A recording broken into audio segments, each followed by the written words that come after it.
All right, welcome back to the program. My guest, like I mentioned at the beginning of the show, he's with me right here at the table, Barrister Ismaeel Ahmed, who is the Secretary of Policy and Strategy, Tinubu Shetima Presidential Campaign Council.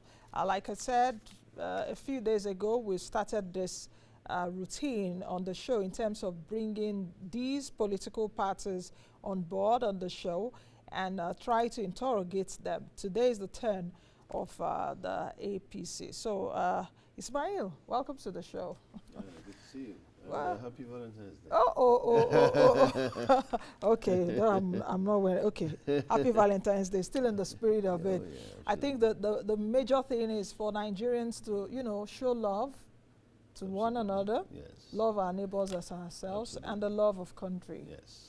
Okay, so welcome to the program. Thank you. This is my first time interviewing you, and what they say, what a wahoo, political season, you get to speak to a lot of people. So because of this period that I get to speak to, some of you that might think, oh, okay, Nancy, this show is not my show to come on. I thought so.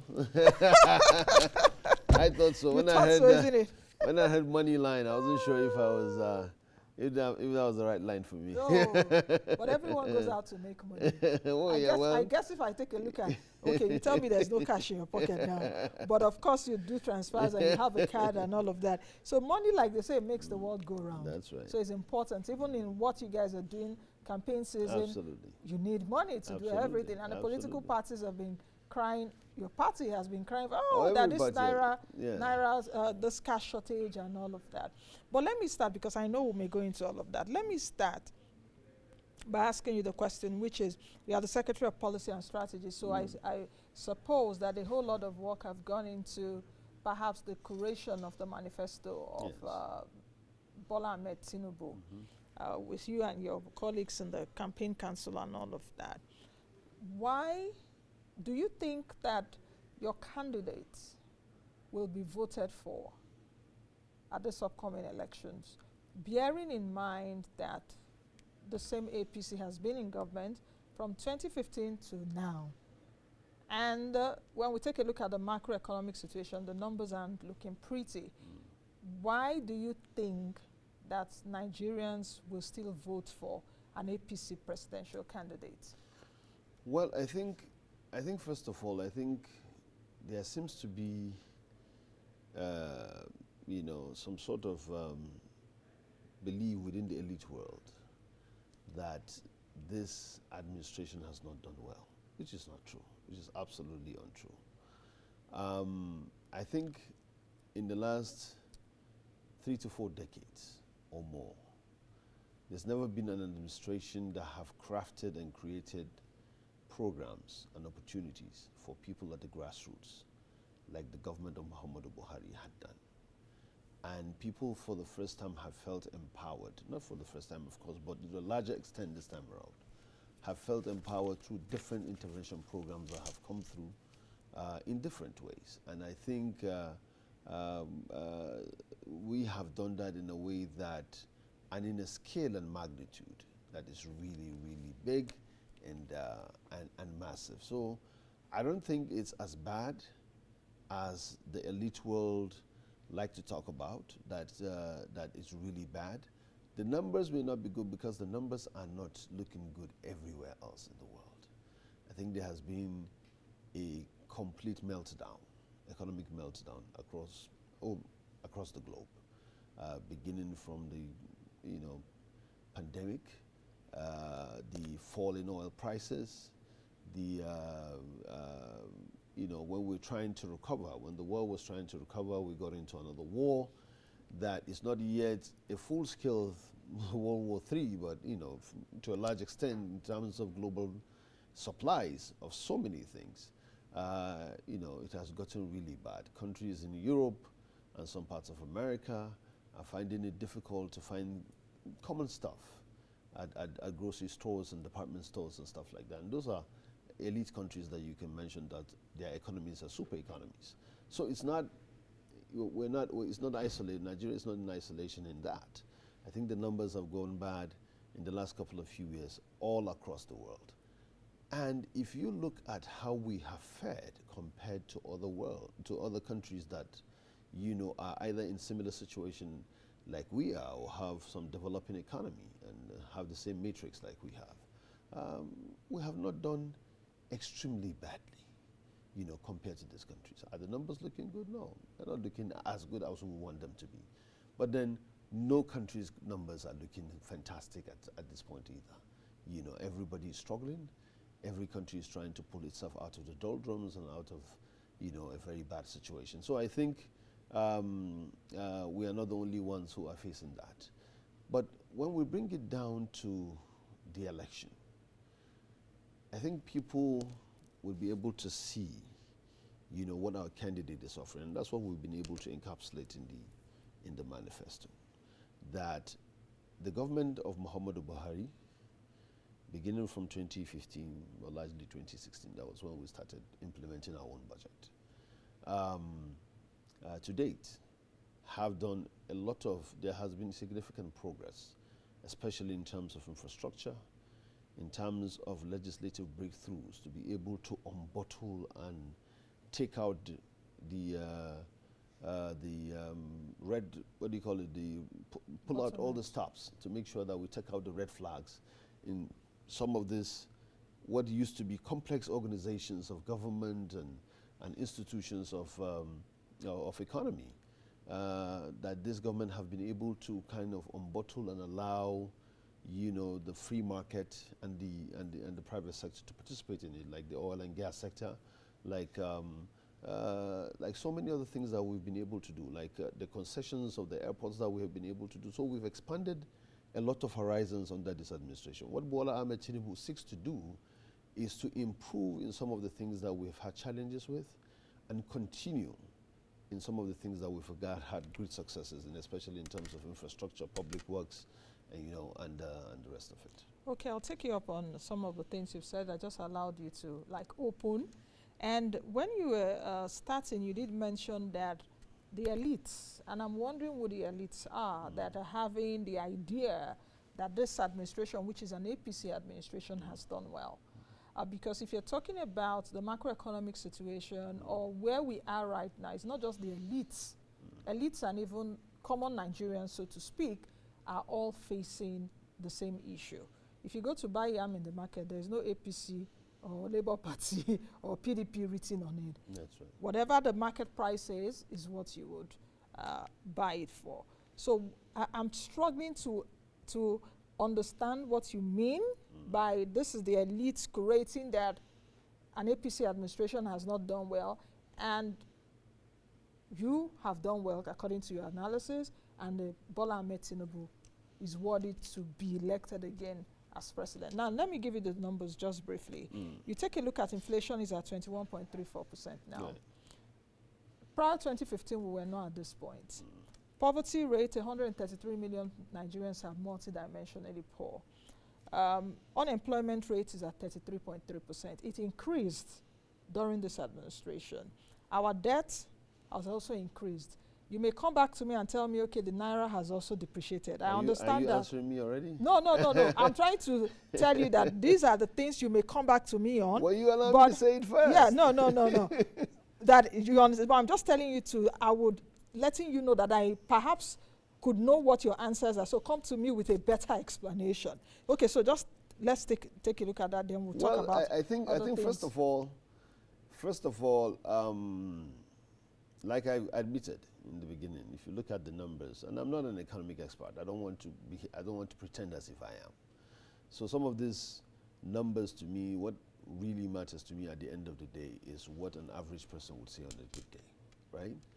And I've admitted that, of course, there have been some sort of shift, but people do understand where we're coming from. When I talk about the elites and they throw numbers around, and then they give you these graphs and say, okay, this GDP has gone up, has gone down, it's this, we are in debt, we are ratio close to GDP. But it's the reality. All those kinds of English. A lot of us don't understand it. But it's the people, much. It's statistics and their people. That's what I'm saying now.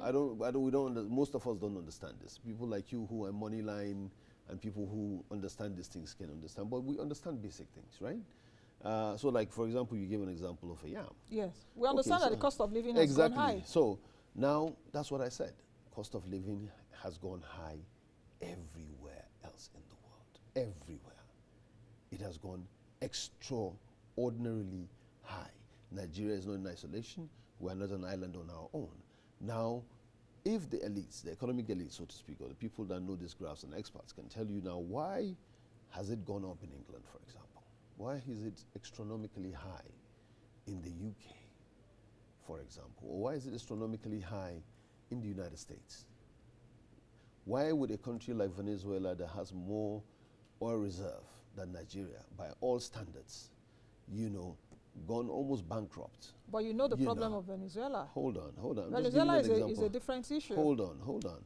Now, people could say that. Why has India, that has been doing so well, now also struggling with the cost of living? Now the question is, so now the question to me, the question to me is not about, look at all the basic metrics, you know, of where we're coming from. And like you rightly pointed out, if you look at the,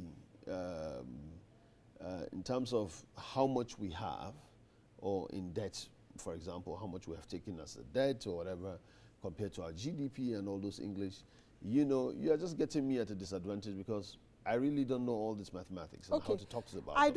All I know is that this administration has done more infrastructure, has committed resources to infrastructure than any other administration in the last 20 or 25 years. That is without a doubt, that is fact, and you can beat it. I know the Minister of Works and Housing have spoken about it. He has challenged anyone to come and challenge him otherwise.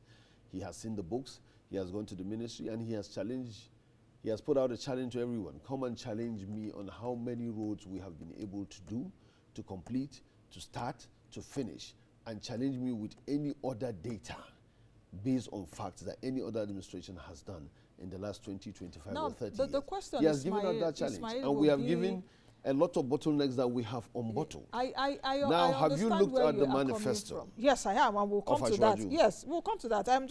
We are taking it small. I'm really trying to pilot this plane because I'm taking also a look at our time. I read your manifesto, and we've broken it down for not just your manifesto. I've read at least the 4 frontliners. I saw snippets of some other presidential candidates, but at least these 4, NNPP, APC, Labour Party, and PDP, I have read them. And what we've done on this show. Very impressive, right?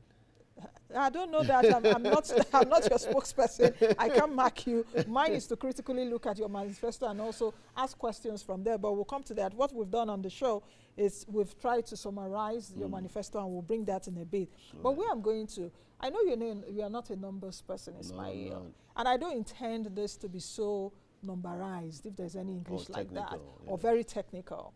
Because Nigerians are feeling pain, struggles. Every Nigerian, Ismaeel, if you open your phone, you see the number of people begging you for money, or you pay school fees, or this. It may have increased. For one, everyone experiences that. Oh, okay, please, I don't have money for food, or this, or even transport. It has increased. That everyone experiences. Where I'm going to really is that the explanation you gave to me about the cost of living in the UK, the cost of living in the US, everywhere has increased. I agree, because of the Ukraine-Russia crisis. Was that the only reason? Somehow, to an extent, logistics, supply chains, also pandemic, also there. But where I'm actually going to is that even before we had the pandemic in 2020, the economic condition was not also that okay. So what Nigerians are also saying that this is a smart way for you people to shield yourself from taking the blame of putting pains on Nigerians. That, okay, Russia-Ukraine crisis. The economic condition was not great when we came in 2015 either. It was better. Inflation was not at 21.34%. No. You see, there is unemployment was not what I understand about this economy, and I hate to talk about these numbers because I don't really know it that much. But what I do understand about how governments can choose to run is you can have. I know that the former Minister of Finance, for example, what's her name, the World Trade President, Dr. Ngozi Okonjo-Iweala. I know she's won when she was a Minister of Finance. She was the chief economic coordinating minister. She was the coordinating minister of economy. And I know she has warned. I have watched her severally on TV, saying that what we are doing right now, that was during the Jonathan administration, what we are doing right now is going to bust. And we are going to leave the next government or the next administration, whoever would be, in a serious economic crisis. She has said it not once, not twice. I know the emir of Kano, the former CBN governor, I know he has mentioned it a few times during that administration. So it's not as if it was not seen as if it was not coming. There were people who were honest with themselves within former administrations, holding critical positions, that have said what we are doing right now is false living. What we are doing, we are overspending what we don't have. We are lying to ourselves. We are creating an economic crisis that is waiting to burst. They have said it. So it's not me saying it. And you, Nancy, as a person who is both a journalist and who follows up on these numbers, you know that these people have said. I'm sure you probably have the records, for example.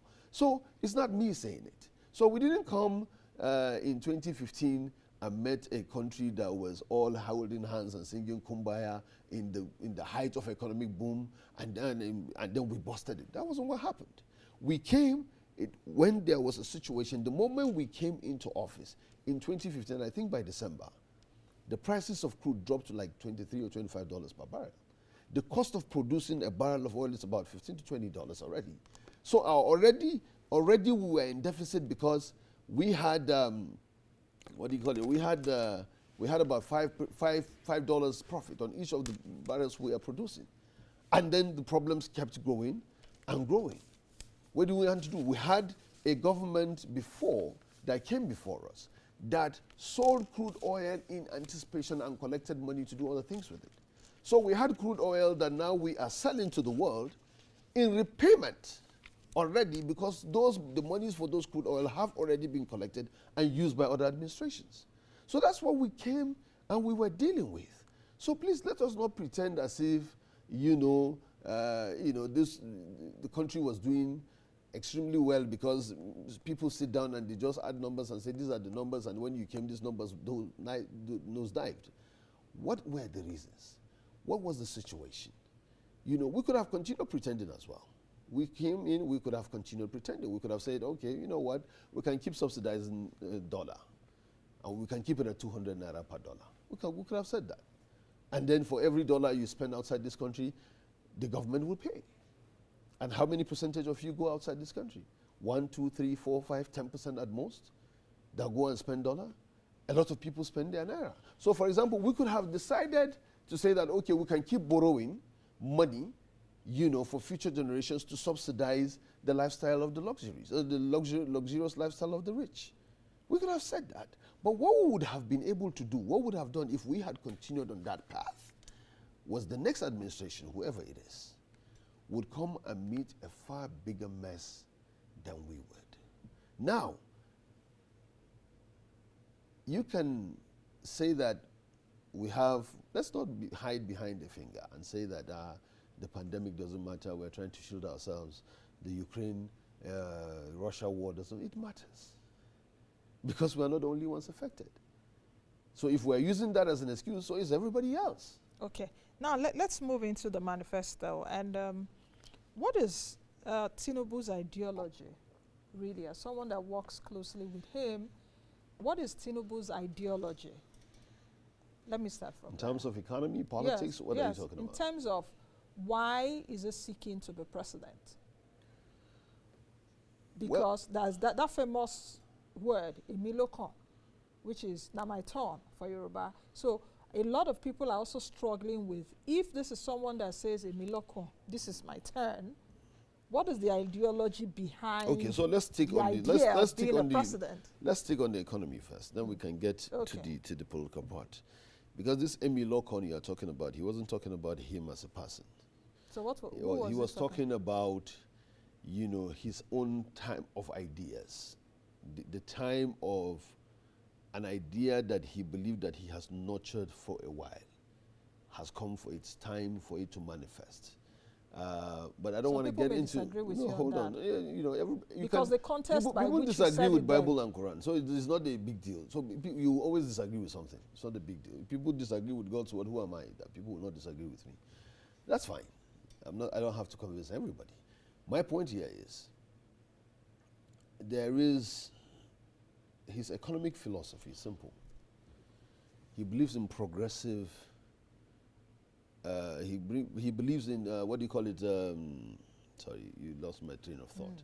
I wanted to say something I had it in my mind, and then you caught me off guard by saying something else. I wanted to talk. His basic philosophy is, or the philosophy of the APC in general, is progressivism.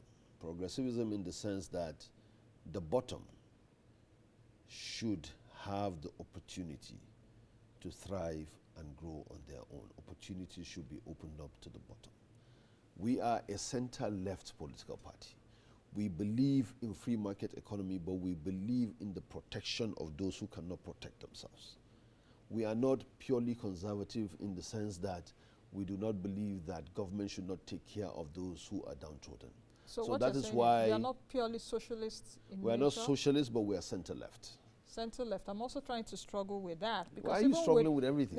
Because even with, no, let me tell you why I'm struggling with this now. Even with President Just ask Buhari, me to explain it to you in basic details. Yes, that's what I'm trying to Simple. I'm trying to explain what my struggles are, bearing in mind what you're saying. I'm trying to juxtapose what you're saying with what is happening now. Let's take President Buhari, for example. You mentioned earlier this APC administration has never had it so good for the citizens in terms of interventions for the poor and all of that. Absolutely. You have the conditional cash transfer, you have the school feeding and all of that. One would say that that is not also a purely center-left, or that should not also be something that is left for the government to do. The government should create an enabling environment that will make private sector thrive, and in other words, that is being done. So that's why I'm saying that I'm struggling. So that's what center-left means. So center-left means, center, for example, now that's my definition. Center means the government has to create an enabling environment for private sector to come in and thrive and lift the economy up, because that's generally the private sector has to be the largest employer of the economy, or of labor, for example, for any country to develop. Which is government alone cannot do it on its own. But also government should not neglect the fact that for it to get to a certain point, you know, there are people who are left behind, and it is only government that can reach out, because private sector is about profit. Government cannot be relying on profit. So government would have to use its own authority as a government to take care of those who can take care of themselves. And I remember a famous saying by Abraham Lincoln, the former American president. He said, the essence of government is to take care of those who cannot take care of themselves. It is not for it to only create opportunities for those who are strong to move on, but those who are weak to be able to be picked up by the government, and so that we can move on. And then, like John F. Kennedy once said again, any society that cannot take care of the lot who are poor cannot save the few who are rich. So, for example, that's why we're a center-left party. His ideology is basically simple, you know, and he has demonstrated when he was governor of Lagos. He creates opportunities for the private sector to thrive, and then he makes sure that the government set aside social programs to be able to lift those who are weak, you know, over the course of so many years of neglect, to be able to see how we can push them into the middle class or something closer to that. Do you think that your Tinubu's manifesto is rich enough? Because I've spoken to independent analysts on the various manifestos of the parties, and I would say that, of course, holes were picked in all of them. What do you think is making this manifesto different? Because for me, for example, it's just that I don't want this program to be very technical. I don't want it to be technical at all. Tinubu is promising a well-diversified economy and an economic growth rate of 12% yearly. And we know that this is an economy that is struggling with a 3% growth right now. That assuming he's elected as president from 2023, he promises a 12-year growth rate annually for the next 4 years. And I'm wondering, I'm like, how can this be done? You know, so speak to me about this manifesto so we can take it up from there. So, well, I mean, you have to pick what part of the manifesto you want to talk about. So, for example, I do know that a manifesto is an aspiration, right? It's a statement of aspiration. This is what I would want to do, right? And you try as much as possible not to build in too many details into it because, of course, it's a public document, right? So your strategy on how to get certain things done may not necessarily be spelled out in the manifesto, but the basics, the synopsis of the basics of the things you want to do, so the aspirational achievements of what you manifest or what you want to do in your administration would be laid out. I think this manifesto of Ashwaju has been well done by people who are experts and they have looked at all the possibilities of things. And what we have also been able to try to do, which we have not really put in the manifesto, because we have a policy document, of course, then we have action plans, which, is within us, is to be able to kind of put nickel and dime, so to speak, or naira and kobo, in this case, to whatever it is that we have as a plan of what we want to do. So, for example, if we say, in terms of security, under security, we want to increase the number of our security personnel. Say, for example, now in Nigeria, we have about 500,000 police officers to 200 million people. It's grossly inadequate. So what do we need to do? We need to devolve power to the states and the local governments to allow them to have state police. Then how much would it cost the federal government on the first year if it decides, for example, to recruit 500,000 new officers into the police? How much does it cost to pay a police officer per month? How much does it cost to buy him uniform and to train him for a year to be able to handle firearm, for example, to do all the medical, So those are basic things that we calculate and then we say, okay. So for example, in a year, we can just basically say, we are going to spend, say, 12 billion naira on police alone. And for the armed forces, we are going to spend 40 billion naira, for example, because it includes bringing in high-grade weapons and stuff like that. So those are some of the nitty-gritty details that we have been able to do, I think, that sets us apart from the other manifestos that I have read, and I have spoken to people in those camps, and they simply don't have the numbers. We didn't put our own numbers on our own manifesto, but we have it in our action plan. No, hold on. So you have your action plan away from what we see in the public domain? Yes, and then we have, because we have the nitty-gritty of how much is going to estimated. It might change with a few things, give and take, but estimated of how much is going to cost us to be able to do plan A, plan B, plan C, or even what our first federal budget is going to look like. How much is it going to cost us? How about where do you get the money? Exactly. So now we talk about where do we get the money? Now we look at different sources of income for a country.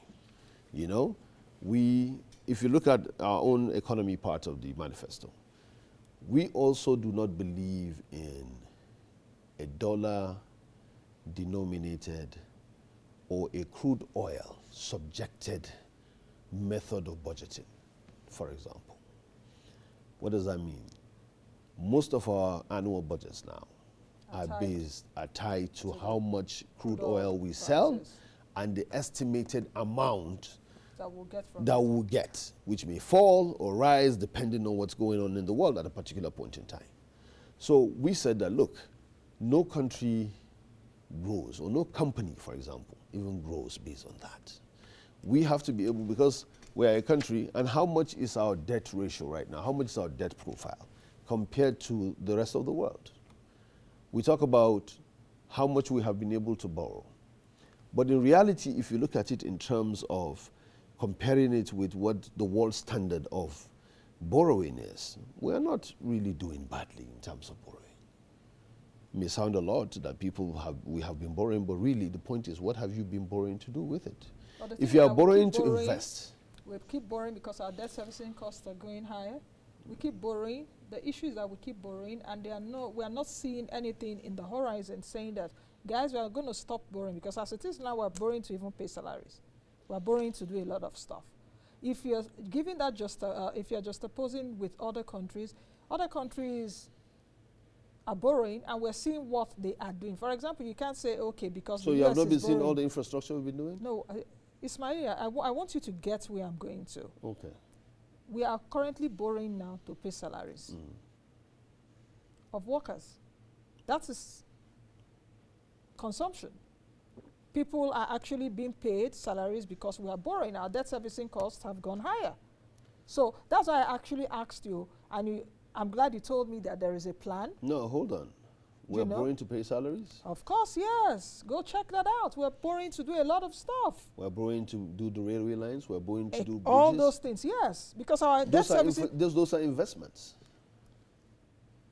Lagos-Ibadan Road is investment. 3rd mainland, what do you call it? The second Niger Bridge is an investment. I agree. Those ones are investments. Abuja, Kaduna, Kano Road are investments. Viable economic roads, right?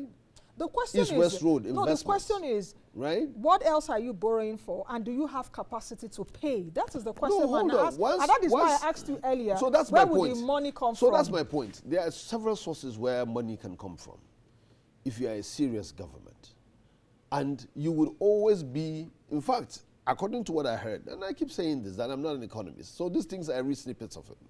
Right? So you can come here and try to bamboozle me with certain things that you think. No, hold on, Nancy. Hold on. You can come here and bamboozle me with some points that you know, because I'm not an economist, I probably do not pay much attention to that. That my attention is elsewhere. This you can try to bamboozle me. No, don't worry. So hold on. Let me finish, Nancy.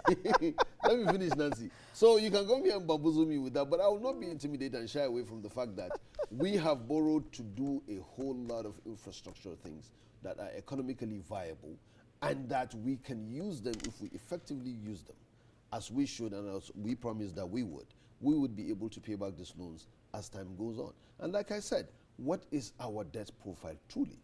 You are the expert. Tell me, how are places like Japan doing in terms of debt? How are the places like the United States doing in terms of debt?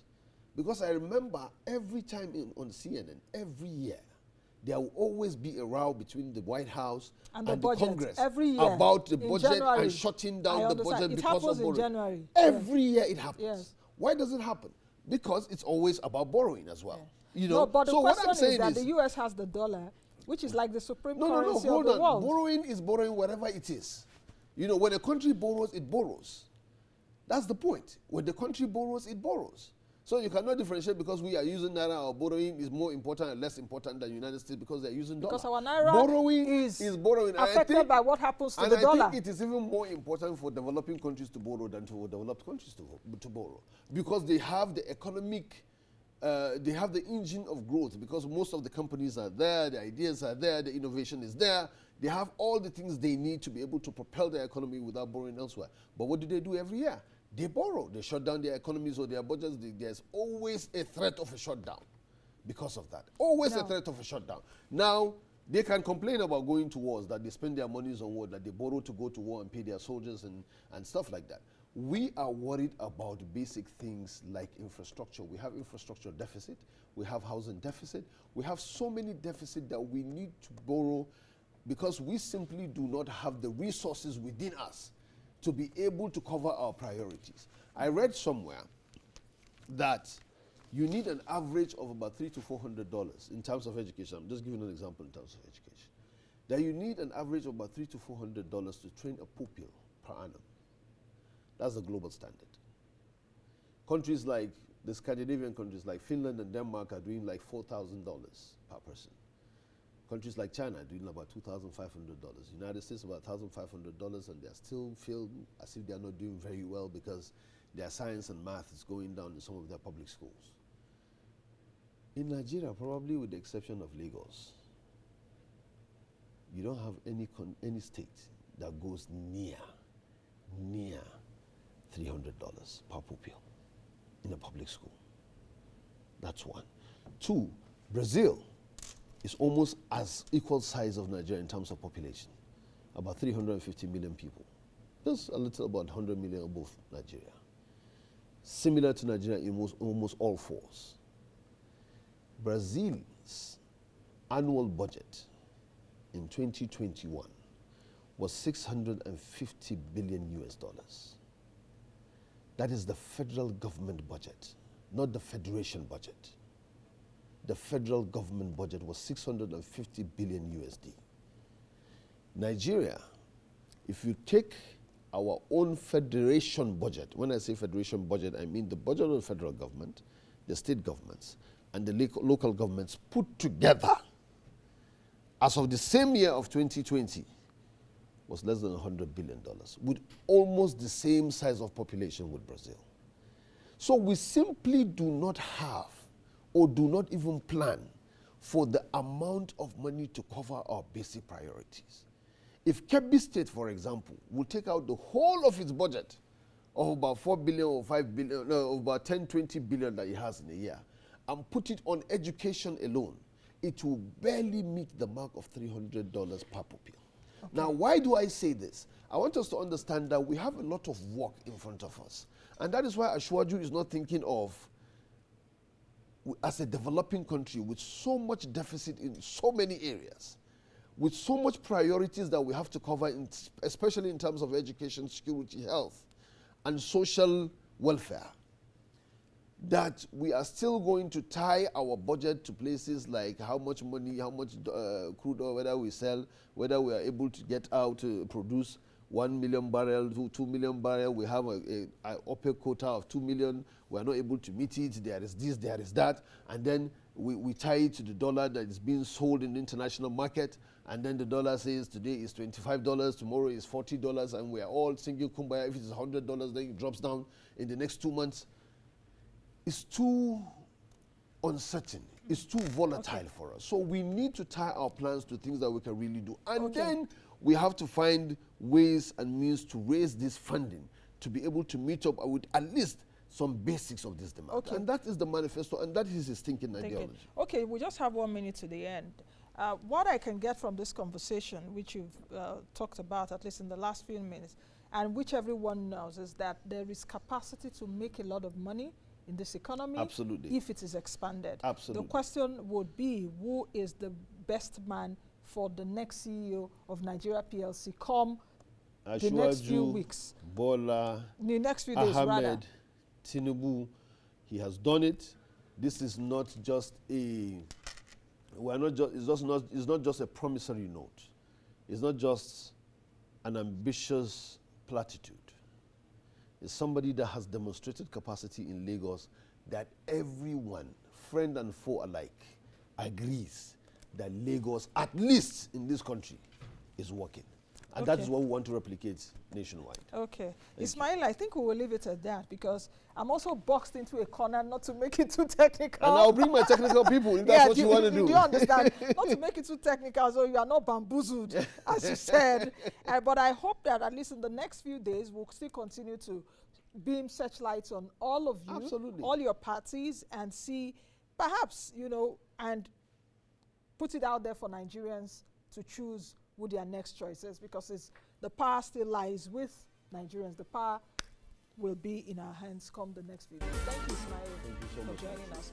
All right, I've been speaking with Barrister Ismaeel Ahmed, who is the Secretary of Policy and Strategy, Tinubu Shetima Presidential Campaign Council. We've been talking about Bola Ahmed Tinubu's manifesto. You can go online, check out our YouTube channel, Moneyline with Nancy TV, to check out those interviews that we've conducted, and even this one. Definitely will replay this back. That's the much you can take on today's edition of the program. I am Nancy Najibi, the best you can be, and be the change that you want to see. Bye now.